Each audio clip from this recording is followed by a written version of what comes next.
One, they fund 12 times as much, $12 billion a year, compared to the government of nutrition science that shows candy is great for weight loss for kids, and that soda is not linked to obesity, which is just nonsense. Right. They co-opt professional societies like the American Heart Association, the Academy of Nutrition Dietetics, and fund their organizations. The nutrition organization gets 40% of their funding from the food industry, and in their annual conference, you're not allowed to take pictures in the exhibit hall because they don't want people to see all the junk food that they're promoting. It's terrifying to me because we're threatening our future generation, we're threatening our global economic competitiveness, we're threatening our ability to actually have good national security because 70% of the recruits for the military are rejected because they're unfit to fight. It's a national security threat that the generals and admirals have written a report saying unhealthy and unprepared. I mean, just from the war in Iraq and Afghanistan, there were 70+% more evacuations for obesity-related injuries than for war injuries. Think about incredible. That actually almost doesn't sound possible. It doesn't sound possible. And then I just talked to a woman who works at the top level in the Department of Defense a couple of days ago. She said, on the military bases that are just loaded with fast food restaurants, the combat troops are not combat ready because they become so unfit. So well, how do you get from knowing that this stuff ain't right to having all these fast food joints on the combat bases? Well, just like they have fast food in schools. They have McDonald's Monday and Taco Bell Tuesday and Wendy's Wednesday. 80% of contracts of the schools have contracts with soda companies. These companies are very smart and deliberate. So while there may not have been bad intentions to start, there is a lot of bad behavior now. They have a massive way of controlling the narrative about food and confusing consumers, confusing scientists, and confusing politicians. One, they fund 12 times as much, $12 billion a year, compared to the government of nutrition science that shows candy is great for weight loss for kids, and that soda is not linked to obesity, which is just nonsense. Right. They co-opt professional societies like the American Heart Association, the Academy of Nutrition Dietetics, and fund their organizations.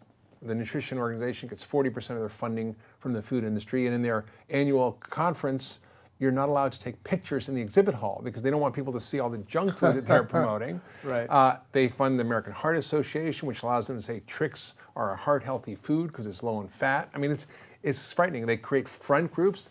4 companies spent $500 million on front groups to confuse consumers, saying that, for example, that pesticides and high fructose corn syrup and trans fats and smoking are not bad for you, like the American Council on Science and Health. They spent $30 million fighting GMO labeling in California when they won that battle. They fund social groups like the NAACP and Hispanic Federation. So they co-opt the very groups that are the most affected by these conditions like diabetes and obesity. So they will oppose things like soda taxes. They were one of the biggest opposition groups to the Big Gulp recommendations from Michael Bloomberg, which I think was an ill-advised idea, but still they were opposing it because they were funded by these groups. They fund nutritionists and dietitians to go on social media saying we shouldn't have soda taxes or that soda's okay. I mean, it's just insidious. And then they fund the political process. So just on one bill, the GMO labeling bill, which was euphemistically called the DARK Act, denying Americans the right to know, they spent $192 million in 1 year on one bill. They spent $500 million on the Farm Bill, which is governing most of our food programs like food stamps. They fund Feeding America, which is a hunger group, which is great, a hunger advocacy group to make sure we deal with hunger in America.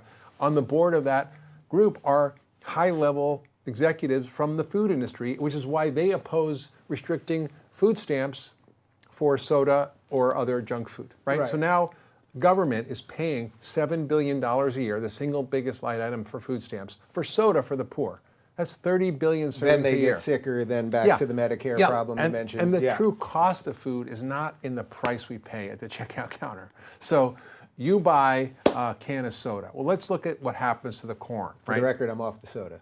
Good. I just feel that I should tell you that. I haven't had a regular soda in God knows how long. Good. So here's just Club how soda. Club soda. Club soda is good.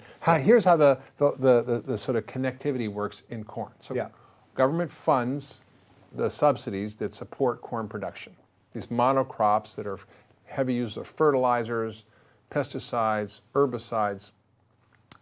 That corn production itself destroys the soil, causes release of carbon into the atmosphere. Soil carbon is a third of all the carbon in the atmosphere from the way we farm, and contributing to climate change. It actually destroys the ecosystem. Pollinators and bees are killed. Who's paying for that, right? It destroys the rivers, lakes, and oceans, as I mentioned, and creates dead zones because of the fertilizer runoff. Then the food that's produced is the raw materials for junk food and for soda. Then we pay for that to be given at the tune of about $75 billion a year to the poor in food stamp products. 75% of that is junk food, 10% is soda. So they eat that. And then we pay for Medicare and Medicaid on the back end when they have diabetes and obesity-related illnesses. And so we're not paying for the economic, the impact on our environment and climate. We're paying for it literally 4 times. And that price is not in the can of Coke. It should be maybe $100 for a can of Coke when you include all those costs. Right. Okay. You gave me a lot there. And a Yeah, lot of numbers. sorry. First, I have to jump back for a second.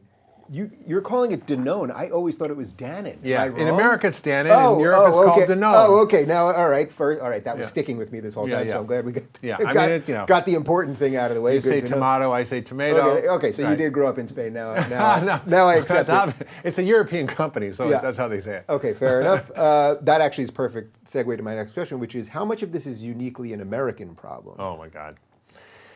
Yes, we have basically created the worst diet in the world and are exporting it to every country on the planet. And what's frightening to me is, I was in China in 1984. There was no obesity. There was no diabetes. Now they have 100+ million diabetics in China. It's the #1 country in the world with diabetics. That's probably just a numbers game, though, right? Just because the amount of It's is no, it per it's capita? one. No, or? it used to be 1 in 50. Oh, okay. So Now it's 1 in 10. Okay, so It's 1 in 10. Yeah. India is #2, and in the Middle East, it's 1 in 4 have diabetes. In the developing world, 80% of the diabetics and obesity-related issues and chronic disease are in the developing world. 80%. So in countries like Africa, in India, in China, junk food, fast food is aspirational. If you want to take your date out in America for a good time, you don't take her to McDonald's. But that's what they do in the developing world. I know it. KFC is a premium brand. McDonald's is a premium brand. Domino's is a premium brand. My brother-in-law was living in El Salvador doing some research work down there, and we went down there, and basically, I saw Wendy's, and there was a lot of Wendy's. I think it was Wendy's, and a couple other chain things, and those were that's where everyone wanted to go because that was sort of thought of as the nice stuff. Yeah. Which is a very backwards way No, of looking and at thank it. God for you and these kinds of shows, because this kind of conversation wouldn't happen on traditional TV.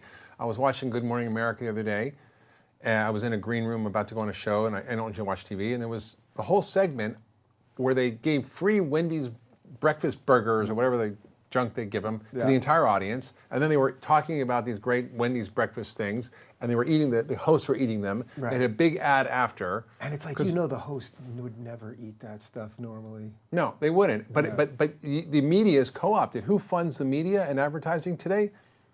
Big pharma and food. Big food. If you're looking for more honest and thoughtful conversations about lifestyles instead of nonstop yelling, check out our lifestyle playlist. And if you want to watch full interviews on a variety of topics, check out our full episode playlist. They're both right over here. And to get notified of all future videos, be sure to subscribe and click the notification bell.